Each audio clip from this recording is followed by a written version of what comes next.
Behind the golden gates of the sprawling Blackwood estate lived a family whose wealth was the envy of Millionaires Row. The $40 million mansion stood like a monument to success, its pristine white columns gleaming in the afternoon sun, casting long shadows across manicured lawns that seemed to stretch endlessly toward the horizon. To outsiders driving past in their modest cars, pressing their faces against the wrought iron bars for a glimpse of paradise, the Blackwood Palace was nothing short of a dream. Victoria Blackwood emerged from the mahogany double doors each morning. At precisely 8:30 a.m., her designer heels clicking against the marble steps as she descended toward her waiting Bentley. Her husband, Marcus, followed 15 minutes later, adjusting his Italian silk tie while nodding curtly to the uniformed driver. Their two teenage children, Sophia and Alexander, attended the most exclusive private academy in the state, where their last name opened doors that remained firmly shut to others. The mansion itself was an architectural masterpiece that had taken 3 years and an army of craftsmen to complete. Visitors who were granted entry, a rare privilege reserved for only the most influential members of society, found themselves walking through marble halls imported directly from Carrara, their footsteps echoing beneath cathedral ceilings adorned with hand-painted frescoes. Crystal chandeliers, each worth more than most people's annual salary, cast rainbow prisms across walls lined with priceless artwork. The grand staircase curved elegantly upward, its golden banister polished to a mirror, shine that reflected the opulent world the Blackwoods had created. But it was the gardens that truly took one's breath away. Acres of perfectly sculpted topiaries, exotic flowers from every continent, and fountains that danced with choreographed precision. Stone pathways wound through rose gardens and past gazebos where the family entertained their equally wealthy friends during elaborate garden parties that often lasted well into the night. The outdoor entertaining area featured a pool that seemed to blend seamlessly with the sky, surrounded by cabanas and outdoor kitchens that rivaled five-star restaurants. To the staff of 12 who maintained this paradise, the Blackwoods were demanding but fair employers. The head butler, James Morrison, had worked for the family for 8 years and took pride in ensuring every surface gleamed, every flower was perfectly arranged, and every meal was served on bone china that had been in the Blackwood family for generations. The housekeepers moved through the rooms like ghosts, their presence barely felt as they maintained the illusion of effortless perfection. Yet even among the trusted staff, there were whispers. Maria Santos, the head housekeeper, had noticed things during her 5 years of employment that she couldn't quite explain. Rooms on the 3rd floor that remained perpetually locked, their brass handles polished but never turned. Deliveries that arrived in unmarked vans during the early hours of morning when the family was supposedly asleep. The way conversation stopped abruptly when she entered certain rooms, and how Marcus Blackwood's jaw would tighten whenever she inadvertently approached areas she'd been told were private family spaces. The gardening staff had their own collection of oddities to discuss during their lunch breaks, strange vibrations that seemed to emanate from beneath the rose garden on certain nights, the way the family's German shepherds refused to walk near, the old oak tree at the property's eastern edge, whimpering and pulling their handlers in the opposite direction. Most peculiar of all was the small building that looked like a garden shed but required a key card for entry, unusual for a structure supposedly used to store lawn equipment. Neighbors in the exclusive Riverside Heights community had grown accustomed to the Blackwoods' nocturnal habits. While most of the mansions on Millionaires Row grew dark after midnight, lights continued to burn in the Blackwood estate well into the early morning hours. Not the warm yellow glow of reading lamps or television screens, but harsh white light that seemed almost clinical in nature. It emanated from windows on the mansion's lower level, barely visible above the carefully maintained landscaping that provided privacy from prying eyes. Eleanor Hartwell, whose own $20 million estate bordered the Blackwood property, had mentioned to her bridge club that she sometimes heard, what sounded like machinery running beneath the ground during her late-night walks through her own gardens. The sound was faint, but persistent, a low mechanical humming that seemed to travel through the earth itself. When she'd casually mentioned it to Victoria at a charity luncheon, the woman's face had gone pale before she'd quickly changed the subject to discuss the upcoming art auction. The Blackwoods maintained their perfect facade with military precision. Every public appearance was calculated, every photograph carefully staged. Marcus's business dealings were conducted behind closed doors with clients whose names never appeared in local newspapers. Victoria's charity work, while generous, focused on organizations that asked few questions about the source of donations. The children attended their expensive school but formed few close friendships, as if they'd been trained to maintain distance even in their personal relationships. As autumn approached and the leaves on Millionaire's Row began their transformation into shades of gold and crimson, the Blackwood mansion continued to stand as a testament to American success. But beneath its polished surface, in the shadows cast by crystal chandeliers and between the carefully tended roses, secrets were beginning to stir. Secrets that would soon prove that even the most beautiful facades can hide the darkest truths. The first crack in the Blackwood family's perfect veneer appeared on a rain-soaked Tuesday evening in October, when 17-year-old Sophia Blackwood made a discovery that would forever change her understanding of the home she'd lived in her entire life. It began innocently enough. Sophia had been searching for her grandmother's antique jewelry box, which she remembered seeing in one of the storage rooms in the mansion's basement level. The basement of the Blackwood estate wasn't the dark, musty cellar found in ordinary homes. It was a sprawling complex of climate-controlled rooms that served various purposes. A wine cellar with over 3,000 bottles, a state-of-the-art gymnasium, a media room with a 20-foot screen, and several storage areas filled with furniture and belongings from the family's previous homes. Armed with her phone's flashlight, Sophia navigated the familiar corridors, her bare feet silent against the polished concrete floors. The basement had always felt different from the rest of the house, cooler, more utilitarian, lacking the warm marble and golden accents that defined the upper levels. She'd played down here as a child, though her parents had always seemed nervous when she ventured too far from the main recreational areas. The storage room she sought was at the end of a long hallway, past the mechanical rooms that housed the mansion's complex infrastructure of heating, cooling, and water systems. But as she approached her destination, Sophia noticed something she'd never seen before, a section of wall that didn't quite match the rest. The concrete here was slightly newer, its color a shade lighter than the surrounding area, as if it had been recently repaired or added. Running her fingers along the wall's surface, she discovered what felt like a seam, barely perceptible, but definitely present. Her heart began to race as she realized this might be some kind of hidden door. She'd read enough mystery novels to recognize the possibility, though finding one in her own home felt surreal. It took her nearly an hour of pressing, pushing, and examining every inch of the suspicious wall section before she accidentally triggered the mechanism. A soft click echoed through the corridor, followed by the whisper of hydraulics as a section of wall swung inward on concealed hinges. Beyond lay a narrow corridor lined with the same clinical white lighting that neighbors had noticed from outside. The air here was different, cooler, with a faint chemical odor that made her nose wrinkle. Against every instinct that screamed at her to turn back, Sophia stepped through the hidden doorway. The corridor stretched for approximately 50 feet before opening into a chamber that defied everything she thought she knew about her family. The room was vast, clearly professionally constructed, with reinforced walls and a ventilation system that hummed quietly overhead. But it was the contents that made her blood run cold. Computer servers lined one wall, their blue lights blinking, like electronic stars in the sterile environment. Multiple monitors displayed streams of data, financial information, and what appeared to be surveillance feeds from locations she didn't recognize.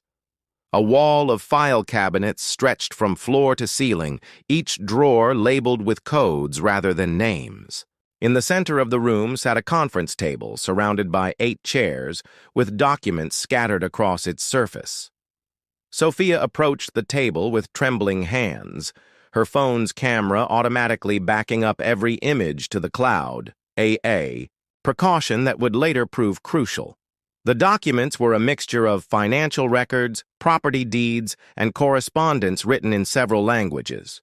She recognized German and what might have been Russian, though her high school language classes hadn't prepared her for the complex terminology these papers contained.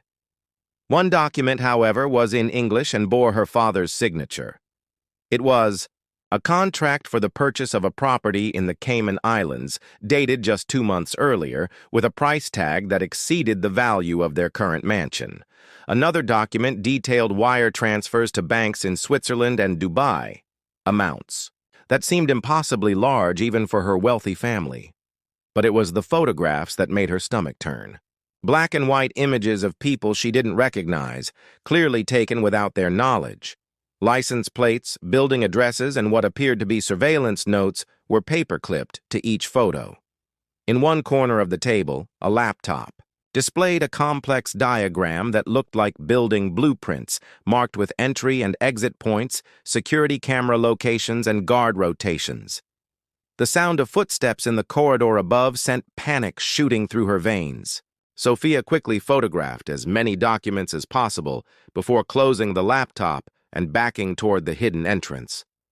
The footsteps were getting closer, the familiar heavy tread of her father's Italian leather shoes against the basement's polished floor. She managed to trigger the door mechanism and slip back into the storage corridor just as the basement lights flickered on. Heart hammering against her ribs, she ducked into the storage room she'd originally been seeking, frantically searching through boxes while trying to control her breathing. "Sophia?" Her father's voice carried through the basement, calm but with an undertone she'd never heard before, something cold and sharp. "What are you doing down here so late?" "Looking for grandmother's jewelry box," she called back, amazed at how steady her voice sounded. "Mom said I could borrow the pearl necklace for the charity gala next weekend." Marcus appeared in the doorway, his expression unreadable as he studied his daughter. For a moment that stretched like eternity. She was certain he could see the truth, written across her face. But then he smiled, the same warm smile he'd given her since childhood, and stepped into the room to help her search. "It's in the climate-controlled storage room," he said, leading her toward a different area of the basement. "Your grandmother's jewelry needs special care to prevent tarnishing." As they walked, Sophia noticed her father's eyes scanning the walls, pausing briefly at the section she'd discovered. His jaw tightened almost imperceptibly, and she realized with growing horror that he knew someone had been there. The following days passed in a haze of forced normalcy.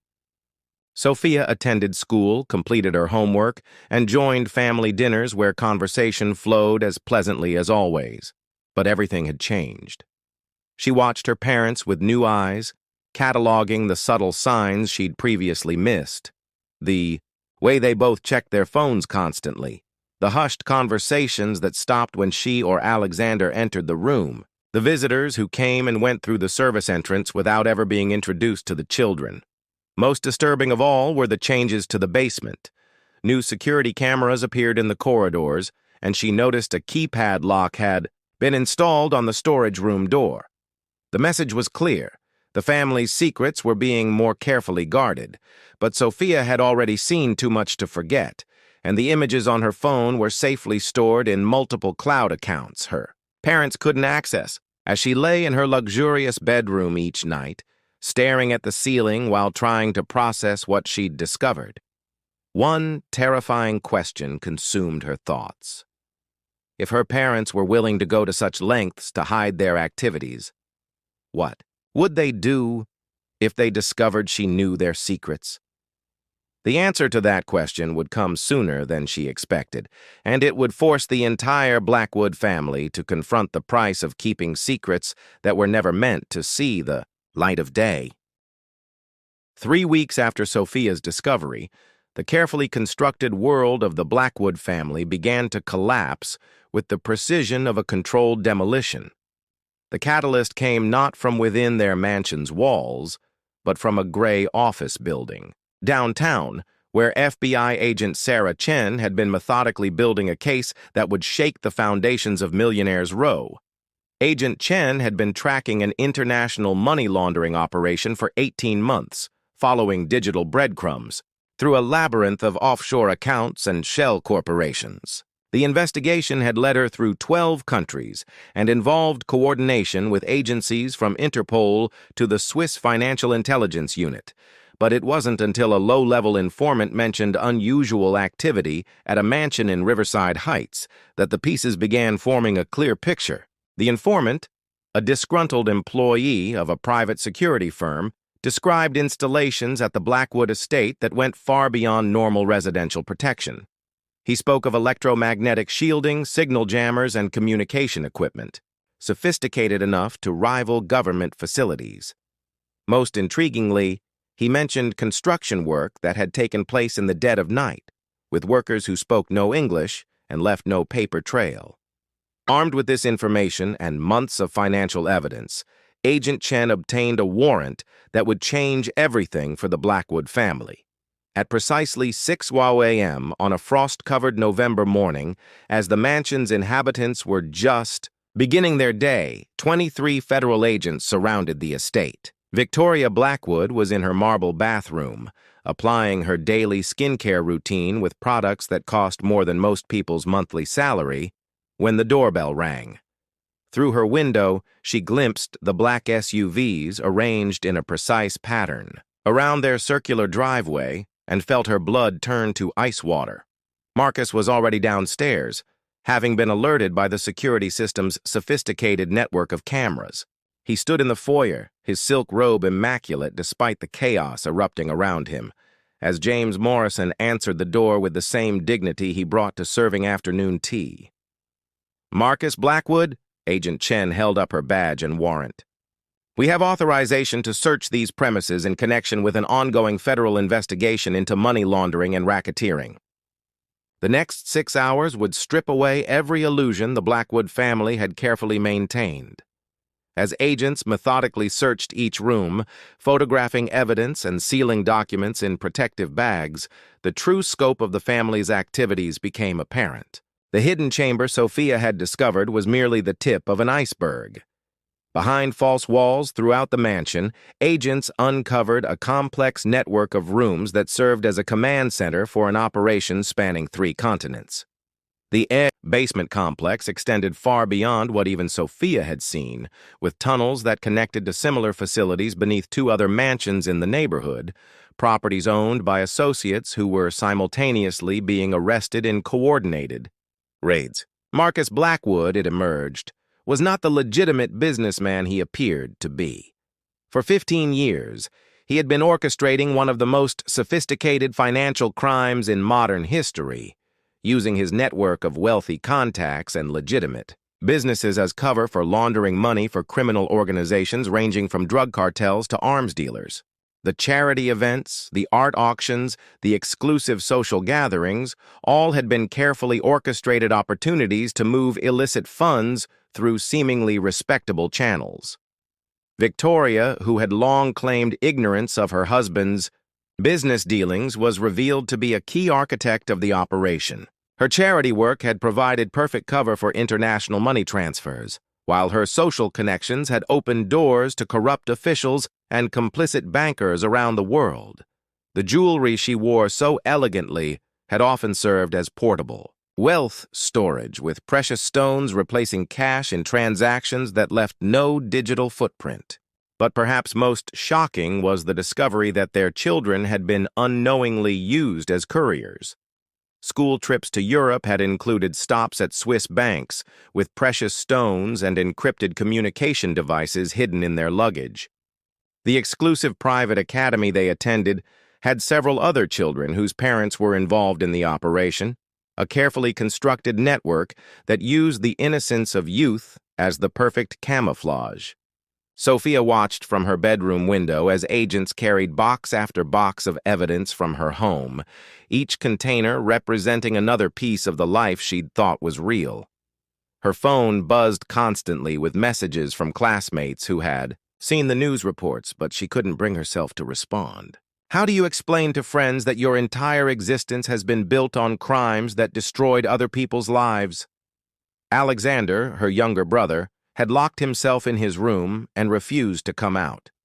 At 15, he was struggling to understand how the parents who had taught him about honesty and integrity could have built their fortune on deception and corruption. The college applications he'd been working on suddenly seemed meaningless. What university would accept the son of international criminals? As investigators pieced together the evidence, the full scope of the Blackwood operation became clear. Over 15 years, they had laundered more than $2.3 billion through their network of businesses, charities, and social connections. They had facilitated arms deals that fueled conflicts in 3 African nations, enabled drug trafficking operations that destroyed communities across the Americas, and helped corrupt politicians hide the proceeds of their crimes in Swiss and Cayman Island accounts. The mansion itself, with its $40 million price tag and opulent furnishings, had been purchased with money traced directly to a human trafficking operation in Eastern Europe. The marble floors Sophia had walked across her entire life had been paid for with the suffering of people whose names she would never know. The legal proceedings that followed would drag on for months, but the outcome was never in doubt. Marcus received a sentence of 35 years in federal prison, while Victoria was sentenced to 25 years. Their assets, including the mansion, the artwork, the jewelry, and the offshore accounts, were seized and sold, with proceeds going to a victim compensation fund.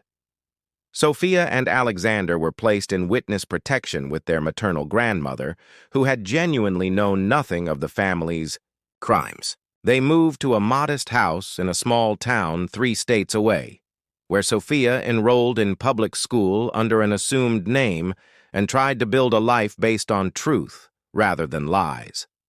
On quiet evenings, when the weight of her family's crimes threatened to overwhelm her, Sophia would think about the mansion that had once been her home.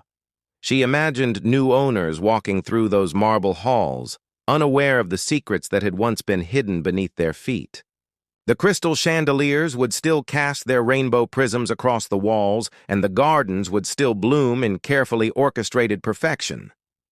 But the mansion's dark secrets had finally been exposed to the harsh light of justice. Behind those golden gates, in rooms where whispers had once protected terrible truths, there was now only silence, the kind of profound quiet that comes when secrets are finally too heavy to carry and the price of hiding them becomes too great to pay. The Blackwood estate stands empty now, a monument to the dangerous allure of wealth without conscience, and the inevitable consequences of believing that enough money can keep any secret safe forever. For Sophia, it serves as a reminder that no mansion is beautiful enough to hide the ugliness of crimes against humanity, and no fortune is worth the price of destroying other people's lives. In the end, the most luxurious prison is still a prison, and the most elaborate lies will eventually crumble under the weight of their own deception.